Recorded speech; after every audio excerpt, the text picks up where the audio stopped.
Hello ഫ്ലോക്സ്, എങ്ങനെ നമുക്ക് പശു നെയ്യ് വീട്ടിൽ തന്നെ ഉണ്ടാക്കാമെന്ന് നോക്കാം.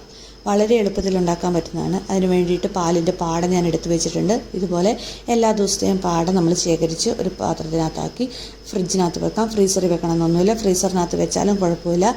ഫ്രീസറിനകത്ത് വെക്കുമ്പോൾ നമ്മൾ ഇത് ആക്കുന്ന ദിവസം നമ്മളത് മെൽറ്റ് ചെയ്തെടുക്കണം എന്ന് മാത്രം. അത് മിക്സിയുടെ ജാറിനകത്തോട്ട് മാറ്റുക. മിക്സിയുടെ ജാറ് അടച്ച് ഇഞ്ചിലിട്ട് മാത്രം അടിക്കുക. ഒരിക്കലും മിക്സിയുടെ സ്വിച്ച് 1, 2, 3 ഒന്നും ഇടാൻ പാടില്ല. അത് ഇടയ്ക്കിടയ്ക്ക് തുറന്ന് നോക്കി വെള്ളം ഒഴിച്ചു കൊടുത്ത് നമ്മൾ അടിച്ച് ഇതുപോലെ രണ്ടും സെപ്പറേറ്റ് ആയിട്ട് വരണം. നെയ്യും അതിൻ്റെ പാലും അത് സെപ്പറേറ്റ് ആയിട്ട് വന്നു കഴിയുമ്പോൾ നമുക്ക് വേറൊരു പാത്രത്തിനകത്തോട്ടാക്കി ഒരു 1-2 തവണ കഴുകിയെടുക്കാവുന്നതേ ഉള്ളൂ. കഴുകിയെടുത്തില്ലെങ്കിലും പ്രശ്നമൊന്നുമില്ല. അതുപോലെ തന്നെ നമുക്ക് ഗ്യാസ് സ്റ്റവിൽ വെക്കാം. ഞാനിവിടെ 1-2 പ്രാവശ്യം കഴുകിയെടുക്കുന്നുണ്ട്. അത് എടുത്ത് നല്ല വൃത്തിക്ക് ഉള്ള ഒരു പാത്രമായിരിക്കണം നമ്മൾ എടുക്കുന്നത് എപ്പോഴും. ആ പാത്രത്തിൽ തന്നെയാണെങ്കിൽ നമുക്ക് ഗ്യാസ് സ്റ്റവിൽ വെക്കാം. വേറെ പാത്രത്തിൽ മാറ്റണമെങ്കിൽ അങ്ങനെ വെക്കാം.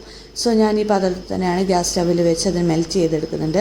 ഗ്യാസ് സ്റ്റവിൽ വെക്കുമ്പോൾ എപ്പോഴും ശ്രദ്ധിക്കേണ്ടത് ലോ ഫ്ലെയിമിലിട്ടേ വെക്കാവുള്ളൂ. കൂടുതൽ ഫ്ലെയിം ഇട്ടിട്ടുണ്ടെങ്കിൽ അത് കരിഞ്ഞു പോകാനുള്ള സാധ്യത കൂടുതലാണ്. അപ്പോൾ ലോ ഫ്ലെയിമിലിട്ട് നമ്മൾ ഗ്യാസ് സ്റ്റവിൽ വെച്ചു. ഇത് ആദ്യം ഒരു മഞ്ഞ കളറായി വരും, പിന്നെ അതൊരു ഗോൾഡൻ ബ്രൗണിഷ് കളറിലോട്ട് മാറും.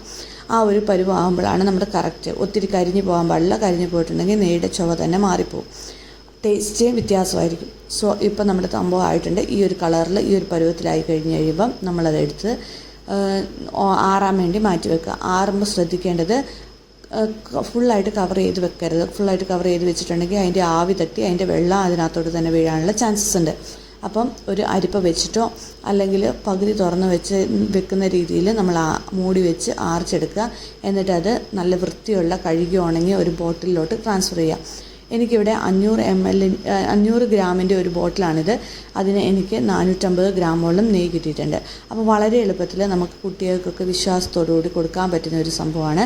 നമ്മുടെ വീട്ടിൽ തന്നെ ഉണ്ടാക്കുന്നതാണ്. വളരെ ശുദ്ധമായ രീതിയിൽ നമുക്ക് എടുക്കാം. ഇത് എത്ര കാലം വേണേലും ഇരിക്കും കേട്ടോ. ഇതിനകത്ത് വെള്ളം ഉള്ള സ്പൂണൊന്നും ഇടാതിരുന്നാൽ മതി. നല്ല വൃത്തിക്ക് നമ്മൾ സൂക്ഷിക്കണമെന്ന് മാത്രമേ ഉള്ളൂ, വേറെ ഒന്നുമില്ല. അപ്പം ഇതുപോലെയുള്ള വീഡിയോസ് കിട്ടാനായി എൻ്റെ ചാനൽ സബ്സ്ക്രൈബ് ചെയ്യുക, ലൈക്ക് ചെയ്യുക, കമൻറ്റ് ചെയ്യുക. താങ്ക്